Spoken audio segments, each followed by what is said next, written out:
Norman Mangusin umorder ng sopas po sa saan dumating, ha? Oh, inaresto si Norman habang kumakain sa isang restaurant. Kaya sa lahat ng mga gumagamit ng damit pampulis dyan, ha? Makinig po kayong mabuti, lalo na yung mga ginagawang costume lang, yung damit ng pulis, ha? Makinig po kayong mabuti, importanteng malaman nyo kung anong totoong dahilan kung bakit po pinagbabawal yan, ha? Mali po talaga ang paggamit ng damit ng pulis, lalo na sa walang kabuluhang bagay. Sila lang pong mga pulis ang may karapatang magsuot niyang damit na yan. Kasi bago pa nila masuot yan, sobrang hirap na ng training na pinagdaanan nila. Tapos yung iba ginagamit lang yan sa maling gawain.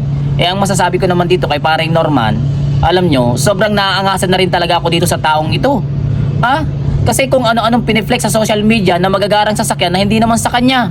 Kaya kung hinuli ka man, Norman, buti nga sa'yo, deserve mo yan, ha? Masyado kang maraming binabanatan sa social media. Dinamay mo pa yung idol kong si Pacquiao, ha? Kung ang gusto mo lang naman ay magbida-bidahan, sa social media, itigil mo na yung matabil mong dila para hindi ka napapahamak, bad trip ka. Bad trip. Itigil mo na yan.